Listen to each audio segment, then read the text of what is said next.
There's something that I've been meaning to get off my chest for a while, and I think that this random time is the perfect opportunity to talk about it.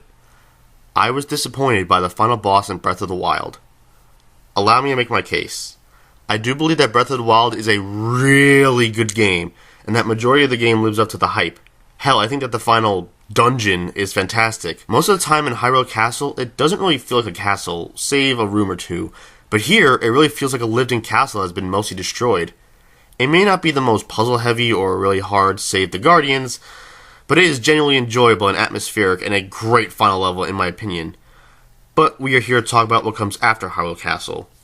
Ganon. I felt that the final boss was not a great way to end the game, and that it fell really flat, and while it did not ruin the game for me, it did make me feel incredibly underwhelmed at the end instead of satisfied. Now, I know some people will argue that it's the journey, not the destination. That may be true to some extent, but when the entire point of your journey is your destination, you kind of need it to be worth it. Otherwise, the whole point makes it feel, well, pointless. For example, my friends and I go to too many games at least once a year, if not some other convention. We drive together and laugh and have a good time, and when we get there, the con is great and we have a really great time, so that on our way back home, we laugh it up all over again. Now, imagine the same situation, except now when we get to the con, it's closed, or there's almost nobody there and nothing to do. Sure, the journey was fun, but it is a disappointment that we basically got together for nothing, and the ride home would not feel as great. That's how Breath of the Wild's final boss makes me feel.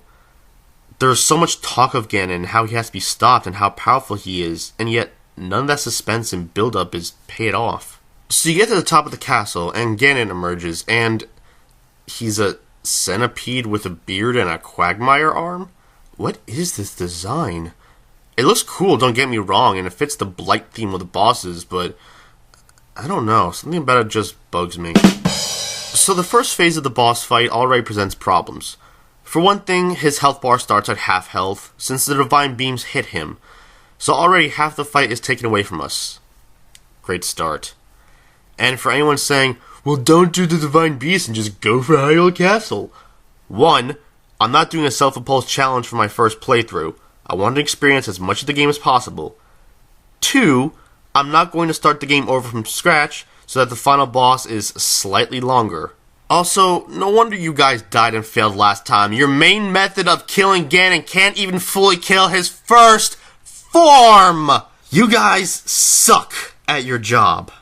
All this aside though, this isn't a bad boss. It can be challenging and fun at times. He does have some attacks that are hard to predict or avoid, and when he gets to the point where only flurry rushes and parries hurt him, that I can see being a genuinely fun challenge. Unless you've practiced both throughout your adventure and are able to make this part a cakewalk, like me, mwahahaha. Now that the first form is beaten, let's see what else Ganon has in store. After all, that can't be it. Wait, we're back in the overworld? Is Ganon? Ganon was born. Oh, hell yeah, he is. He's showing his pig form. Embodiment of the ancient free upon our world. Oh my god, his design is amazing! Hatred and malice incarnate? Courage need not be remembered, for it is never forgotten. An amazing Ganon design and a fight on the overworld? This is going to be an amazing finale! He's not doing much, is he? Yeah. Here's where everything falls flat on its face. The setup for this is perfect, yet he only has one attack and it is easy to avoid, and he doesn't really move. The fight just consists of using the light arrows when the game says you can, and that's it. Seriously, that's it. You cannot imagine how disappointing this was when I first fought him. And if this is supposed to be more of a victory lap than the real final boss, then why give him such an amazing design? I don't mind bosses having victory laps in some cases, but this was not a way to do it. Now, I am not a professional game designer or developer at all, but I want to see if I can theoretically redesign this fight to make it feel more like a final boss and to make it feel worth it. Also, I have very little experience in Photoshop and I am not an animator, so you're going to need to visualize what I'm describing here. I'll use complimentary visuals when I can, but most of it is seen through the power of imagination.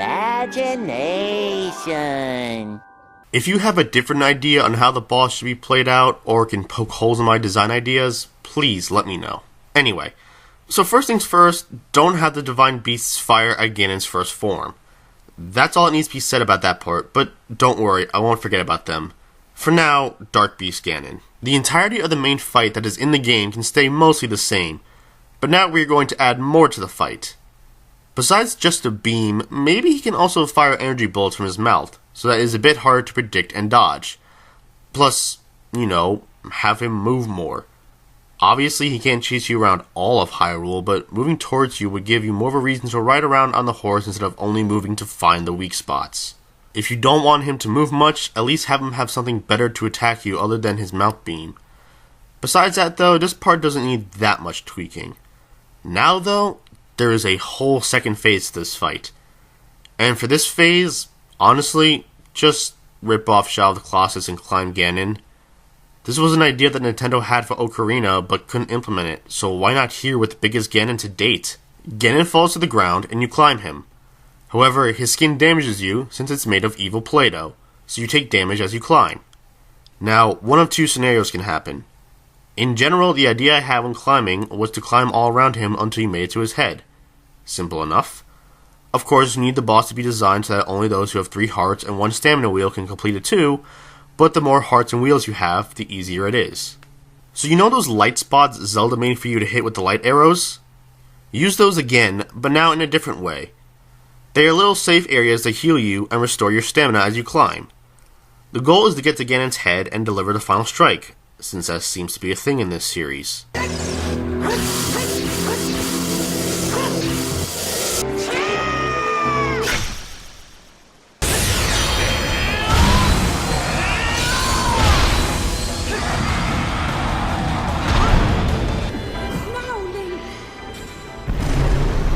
You can either have those be only safe areas until you get to the forehead, or when you get to those safe areas, a light platform forms under you, allowing you to attack that spot now. Whichever feels more challenging. Now when the fight ends and in the cutscene Link is victorious, Ganon tries to still attack. This is when the beams can come in and take him down, before Zelda seals him. And if you never save the Divine Beasts, the cutscene will then just go straight to Zelda sealing Ganon. So now in this way, the first form of the boss is always fought in full, Phase 1 of Form 2 has more challenge and puts that size to use, and Phase 2 can bring back an idea from the series' past, while capping off with the ultimate test of your climbing skills, since you've been doing it the whole game, as well as having everyone pull their weight and nobody's roll feels wasted. A huge epic battle to cap off this reinvention of the series and for immense satisfaction. It does not have to be exactly like this, but something more would have made this final boss so much better, and could cap off a great game with a great boss. If you enjoyed the fight, that's fine. I'm not here to argue. It's your opinion, just like this is my opinion. I just hope that after all this, you see where I'm coming from. If we ever get a direct Breath of the Wild sequel, or a new Zelda game that takes some aspects of Breath of the Wild, I just hope that they end the game in a great way as well, to go along with how great the rest of the game was. That's not too much to ask for, right?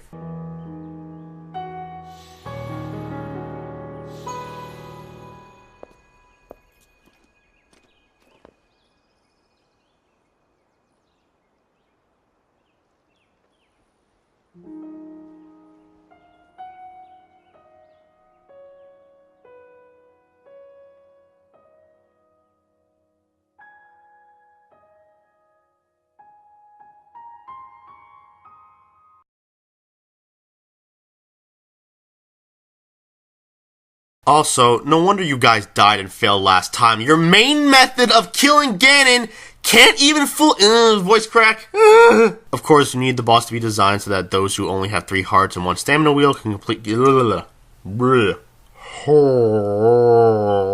if you never save the Divine Beasts, the cutscene will just go straight to Zelda